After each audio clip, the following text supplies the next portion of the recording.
Hello guys, support Sanders the Great by subscribing and getting us to 1,000 subscribers.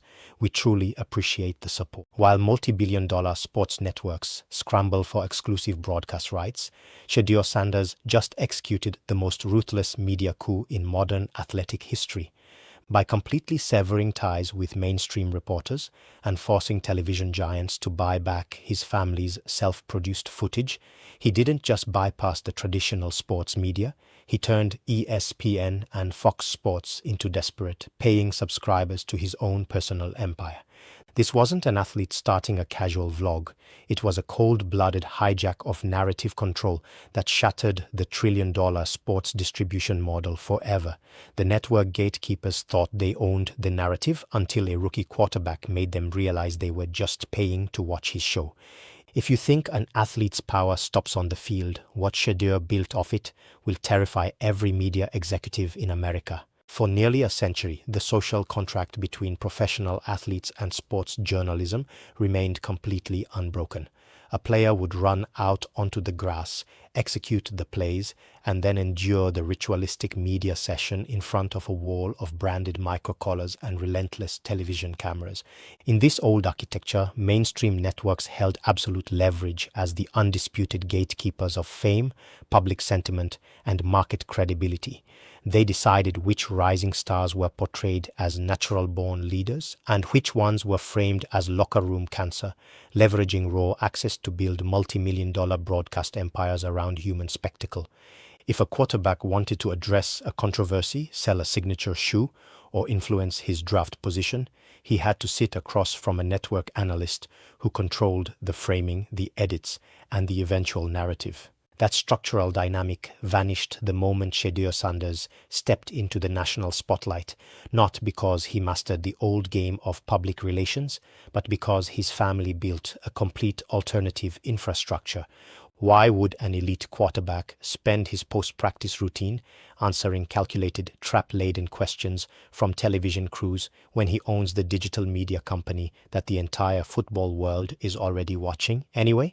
When the traditional sports apparatus attempted to cover Shedeur, they quickly realized they were no longer dealing with a passive subject who needed their platform for visibility.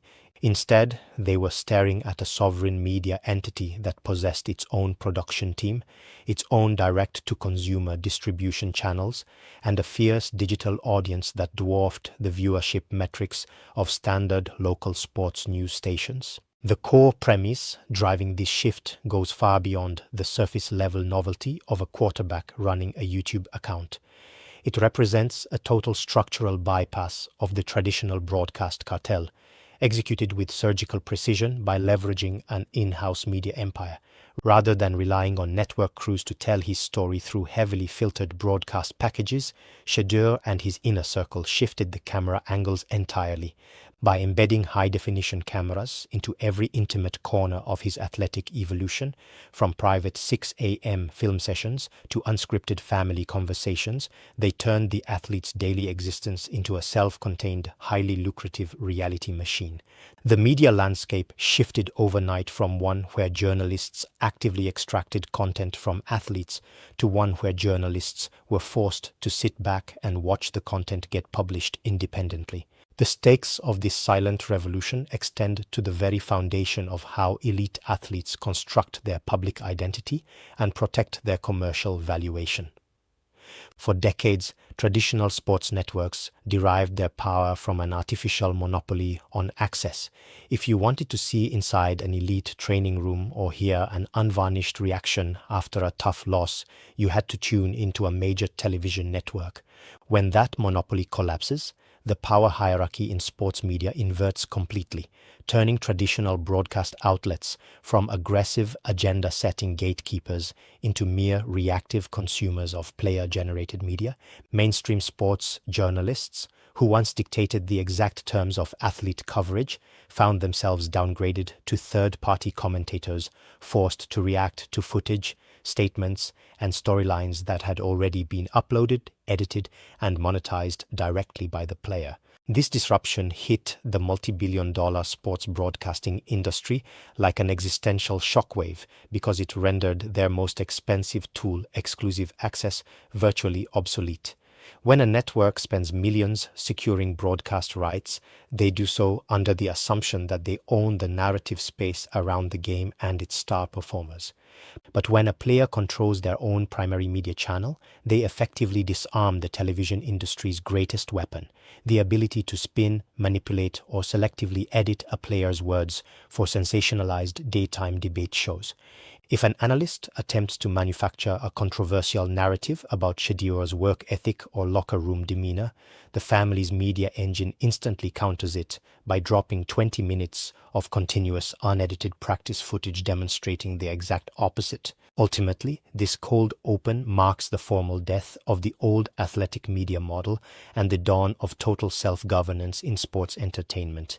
Shedeur Sanders didn't just play quarterback. He exposed the fundamental fragility of the traditional sports journalism apparatus by demonstrating that access is no longer something athletes beg for, but something they possess and monetize on their own terms. The broadcast networks were left scrambling in the dust of a rapidly shifting digital landscape, realizing far too late that the athlete they were trying to put under a microscope had built his own telescope. As the boundaries between player, producer, and media mogul dissolve, the sports world is witnessing a fundamental shift in authority, where the field is no longer just a place to score points, but the primary content stage for an independent, bulletproof digital empire. The architect of this digital uprising was not a veteran media executive or a high-priced agency in Los Angeles, but Deion Sanders Jr., whose raw vision transformed a simple family YouTube channel into the powerhouse known as well-off media.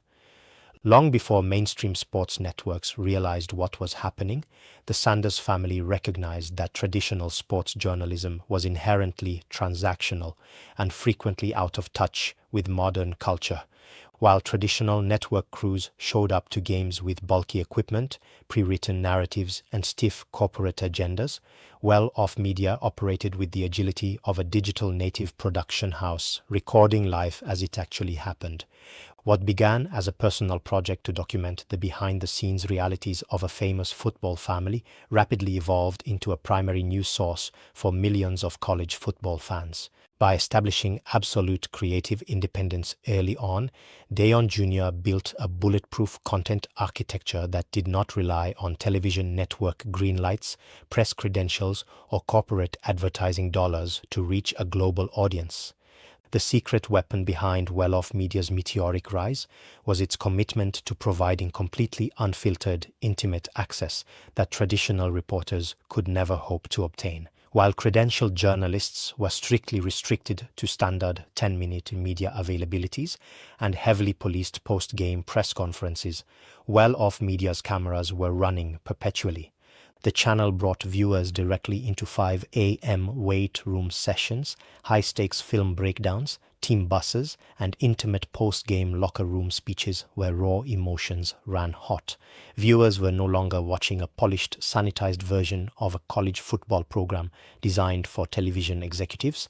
They were living inside the program alongside the players. This level of unscripted transparency established a profound, unbreakable bond of trust between Shedeur and his audience, effectively rendering the sensationalized headlines of mainstream debate shows completely irrelevant to a generation of fans who had already seen the real story unfold in high definition hours earlier. Beyond establishing narrative superiority, this family-owned media infrastructure fundamentally altered the economics of amateur and professional sports by converting behind-the-scenes content into massive direct revenue.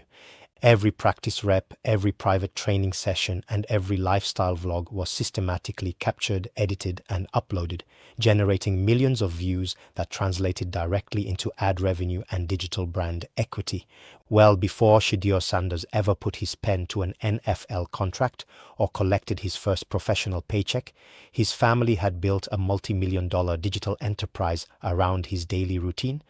This continuous revenue stream gave Shedeur an unprecedented degree of financial independence, completely removing the traditional economic desperation that often forces young athletes to play nice with hostile media outlets or sign restrictive early corporate endorsement deals. He didn't need to cultivate favor with national commentators to boost his marketability because his family's media company was already generating more organic engagement and brand value than traditional sports broadcasts could ever offer. This financial and operational autonomy effectively neutralized the institutional leverage that traditional sports media had held over young athletes for generations. Historically, sports writers and television executives held immense power because they acted as the sole pipeline through which an athlete could reach commercial sponsors and build a national brand. Well-off media completely shattered that pipeline by proving that direct-to-consumer content yields vastly higher audience retention and brand loyalty than standard broadcast features. When corporate sponsors saw that a casual 20-minute video on well-off media generated higher engagement metrics among coveted young demographics than a primetime television segment, the balance of power shifted permanently. Brands realized they didn't need to buy commercial slots during a network broadcast to align themselves with Shedeur. They could integrate directly into the fabric of his self-produced content, where his audience was already deeply invested in every second of footage. As well-off media expanded its operational footprint, it evolved from a compelling YouTube channel into a full-scale corporate shield, protecting Shedeur's long-term enterprise value. By retaining full ownership of their intellectual property and raw archival footage, the Sanders family controlled the master tapes of Shedeur's entire football journey. If a mainstream outlet wanted to air a profile on the rising star, they were forced to negotiate for clips that were stamped with the well-off media branding, effectively turning national television broadcasts into massive free promo commercials for the family's independent business.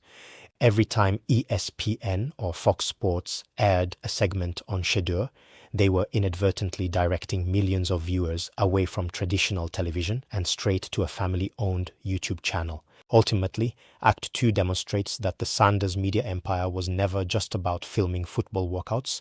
It was a masterclass in brand building, distribution strategy, and economic sovereignty. By building a media powerhouse from the ground up, Deion Jr. and Shedeur proved that modern athletes no longer need to hand over their personal narratives to multi-billion-dollar networks in exchange for exposure.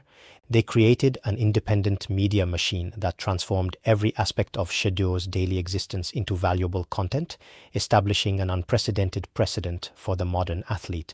In doing so, they laid the foundation for a new era where the athlete is no longer just the talent on the field, but the executive producer of their own multi-million-dollar global narrative. When national television networks needed footage of Shedeur's off-season workouts or pre-draft preparation, they encountered a stark new economic reality. They were forced to license, quote, or visually credit his self-produced content. The era of network camera crews controlling the visual narrative of elite prospects was officially dead, replaced by high-definition feeds produced entirely by the athlete's inner circle. Every time a major sports network ran a segment analyzing his throwing mechanics, draft stock, or leadership capabilities, the high-profile footage splashed across millions of television screens carried the prominent watermark of his family's media company. Mainstream media giants, possessing billion-dollar budgets and national broadcast licenses, found themselves structurally dependent on a family-run YouTube channel for the very content that fueled their daily sports debate shows. Shedeur didn't just participate in the media ecosystem, he forced the world's largest sports broadcasting cartels to act as secondary aggregators for his own primary content engine. This systematic strategy of bypassing the middleman enabled Shedeur to establish his own context before rumors, hot takes, or lazy sports journalism could take root in the public consciousness. Historically, when a high-profile athlete faced criticism or off-field speculation, the standard procedure involved issuing a sterile press release through an agent or waiting for a scheduled weekly appearance on a sports talk show. Shedeur completely eliminated that middleman delay by releasing first-person audio, unscripted vlogs, and custom footage directly to his digital audience within hours of any major event.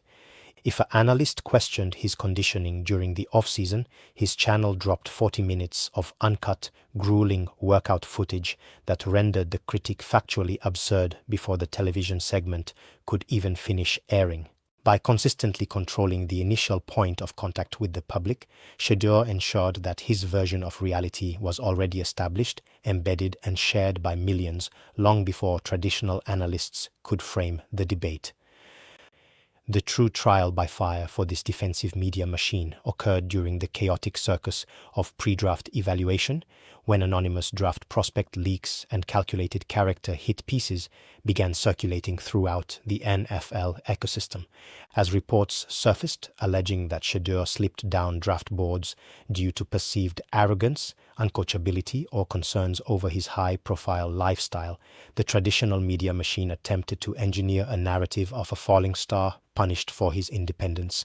In decades past, a slide into the fifth round would have allowed mainstream television networks to paint a devastating picture of a humbled, broken athlete enduring a public fall from grace. Instead, the Sanders media machine countered the noise in real time, surrounding Shedeur with continuous, intimate coverage that documented his steady mindset, relentless work ethic, and calm perspective throughout the entire process. The narrative was no longer framed by roomfuls of talking heads pontificating on his future. It was defined by Shedeur himself, surrounded by his family, speaking directly to a fan base that trusted his channel over corporate media spin. By maintaining this impenetrable media shield during his pre-draft slide, Shedeur effectively disarmed the traditional media's ability to destroy an athlete's market value through negative press cycles. Mainstream sports outlets thrive on generating panic and drama around draft prospects, utilizing anonymous sources from front offices to build tension and drive ratings during the off-season. However, because Shedeur possessed a direct line to millions of loyal followers, anonymous leaks lost their destructive power. His audience had direct daily proof of his preparation and character that contradicted the speculative reporting of television insiders. When critics attempted to frame his fall in the draft as a catastrophic failure, his media team reframed it as the ultimate motivation story, transforming what should have been a public relations disaster into an epic, high-engagement content arc. The Sanders team recognized that as long as they owned the camera, they owned the interpretation of the moment, making it impossible for outside pundits to write his athletic obituary. This masterclass in narrative neutralization permanently redefined how modern athletes handle crisis management and media hostility in the digital age. Rather than engaging in public feuds with television personalities or pleading for fair treatment from old-school beat writers, Shedeur starved the traditional sports press of reactive drama by simply ignoring them and feeding his own platform.